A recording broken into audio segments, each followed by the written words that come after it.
Stop what you're doing right now. Go outside and take a look around you. The world that we live in is precious, it's gorgeous, and it's beautiful, but it is fragile, and we are the guardians responsible for taking care of it. They say about 80% of our fish are being taken out of our waterways and oceans for our own human consumption. And in about 25 years, there's going to be more plastic in our waters than fish. And with the use of household chemicals, soaps, and detergents, to the fertilizers that farmers are using to grow the food that we eat, we are poisoning our waterways. It is time now for us, for you, to make a change and decide the outcome of this planet. So I'm gonna ask you to come with me on a trip around this beautiful world, on a once-in-a-lifetime journey to meet unique individuals who have a strong connection with our underwater world, that are going to be able to teach you and show you the problems that are affecting our underwater locations around the world. And they're going to explain to you the small little things that you can do to make a huge impact in the world that we live in. Come with me on this amazing journey as I show you one of our first beautiful locations.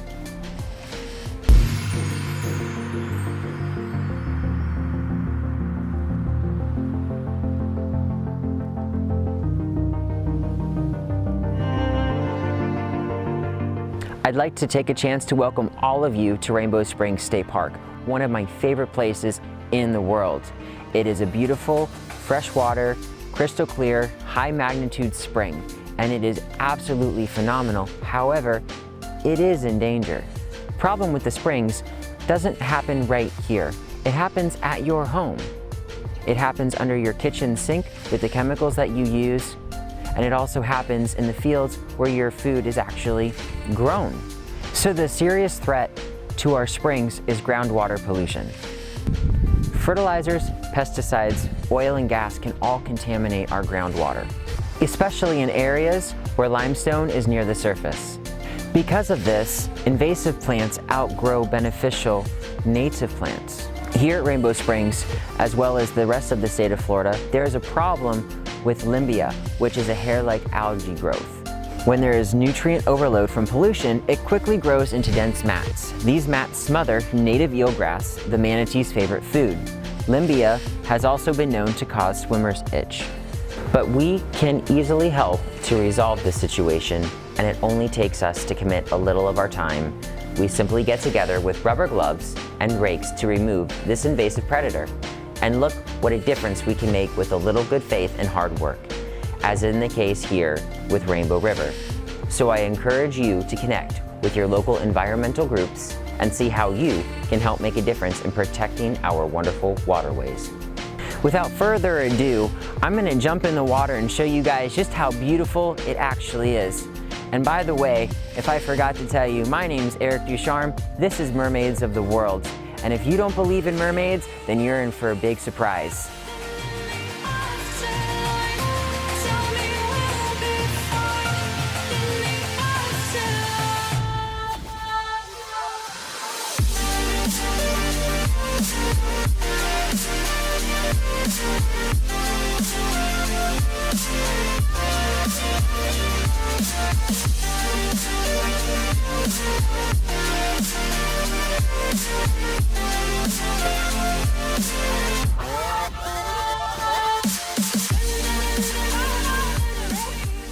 Now, the limbia growth is a symptom of the problem.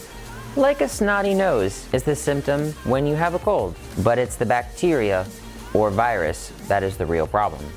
So in order to permanently slow down or stop the growth of limbia, we have to address the root cause of the groundwater pollution, which is the use of fertilizers and pesticides in the agriculture industry.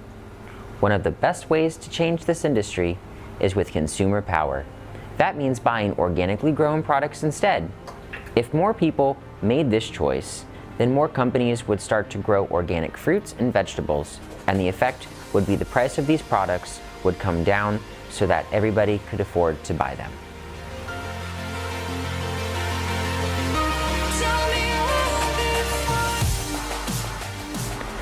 So this is Mermaids of the World, Guardians of the Oceans.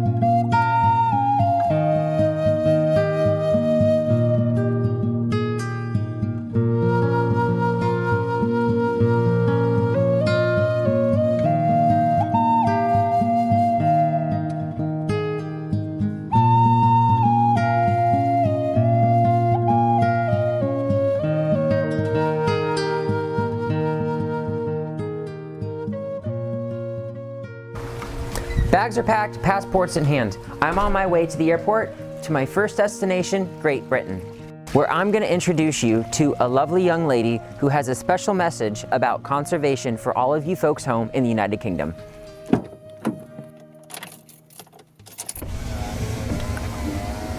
And while I'm on my way flying over the pond, I'm going to leave you with two fantastic East Coast mermaids, the Mermaids of Hilton Head and Mermaid Jules. See you in the UK.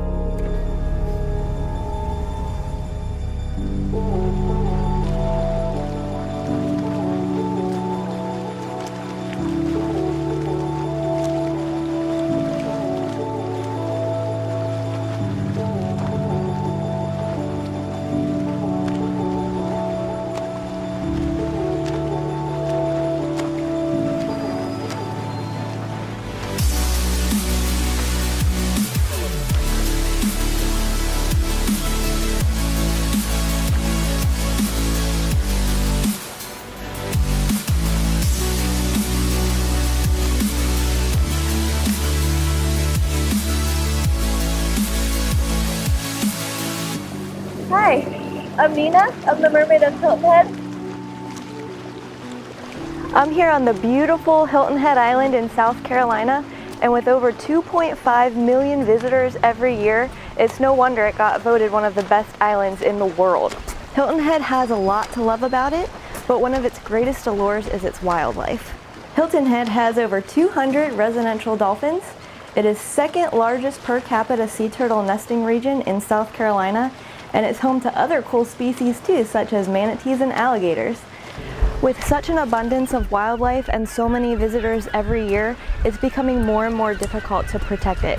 Among other issues, one of our biggest battles is trying to protect the sand dollar population.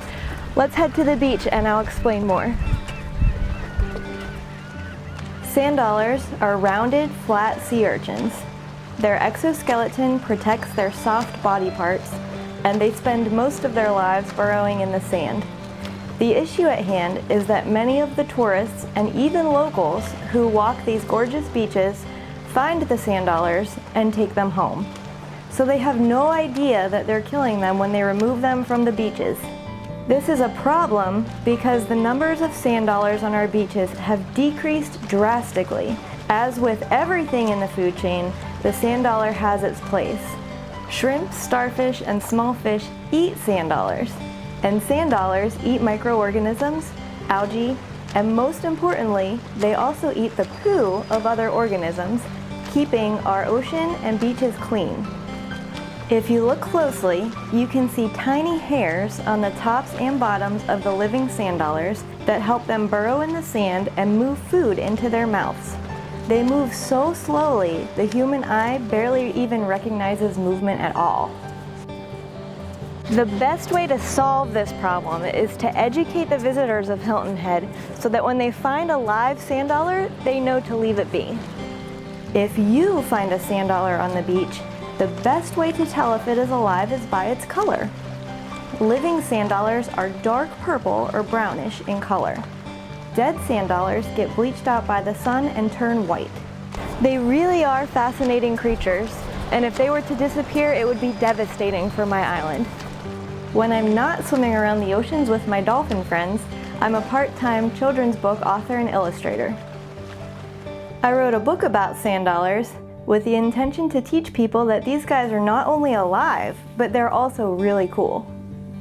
Now I'm going to introduce you to my friend, Mermaid Jules, who's only 500 miles down the coast to Fort Lauderdale.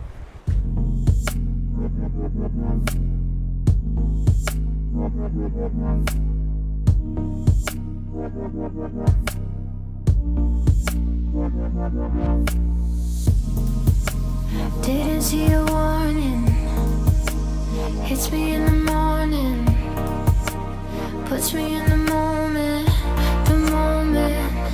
Hi, I'm Mermaid Jules. Didn't find a reason, hits me in the evening, hurts me when I breathe in, feel the way that I do about you, don't want anything new, what I knew, hits me in the morning, puts me in the moment, just look at me now. Sunset and gold, look at me now. I'm free, so look at me now. It's sunset and gold, look at me now. I'm free, so look at me now.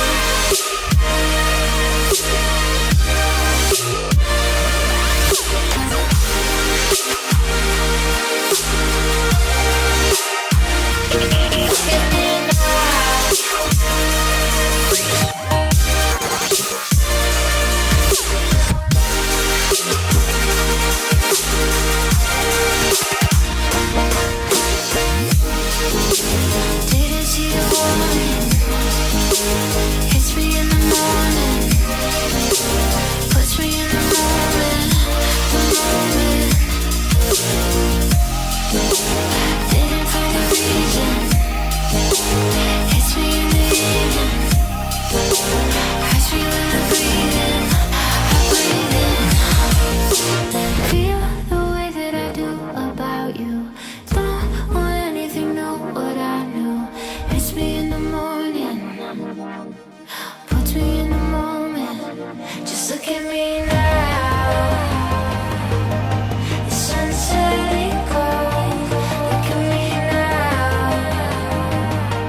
I'm free, so look at me now. The sunset and gold, look at me now. I'm free, so look at me now.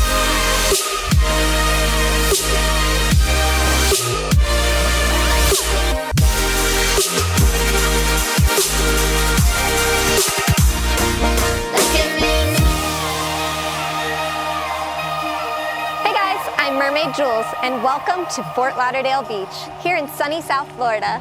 With many unique marine habitats, Florida is probably most known for its crystal clear springs and the amazing offshore reefs located a little further south, down in the Keys. Both of these environments are super important because they offer habitats for many marine plants and animals to thrive, and they play an important role in maintaining a balanced environment. But as Eric has introduced you to some of the problems with our springs, I'm going to show you some of the problems with our oceans. Did you know that humans leak 8 million metric tons of garbage into our oceans every year? And the number keeps on rising. There are giant patches of floating garbage in our oceans. These so-called garbage gyres are vortexes where humanity's trash bobs atop the water for miles on end. The problem of plastic and other accumulated trash impacts beaches and oceans all over the world. Land masses that end up in the path of these rotating gyres receive particularly large amounts of trash.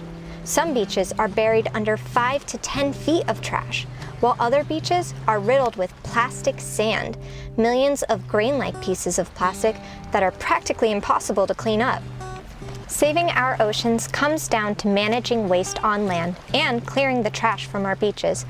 Did you know in the USA alone, we use over 500 million plastic straws a day? Isn't that ridiculous? 500 million straws! Try to avoid using plastic straws when you can, and look into getting a reusable straw if you really enjoy drinking with one. And get out to our wonderful beaches while walking your loved pet or simply having fun with friends. Remember to pick up as much trash as you can to stop it from blowing into the sea. You don't need to wait for an organized beach cleanup to save our oceans. If you have time to collect seashells, you have time to collect trash. Finish every beach trip with a 2-minute beach cleanup, picking up garbage that you see in your area. Thanks again so much for your help in looking after our beaches. That's it for me. Thanks for watching Mermaids of the World. Tune in next week where Eric will be landing in the United Kingdom. It's sure to be hilarious and educational too.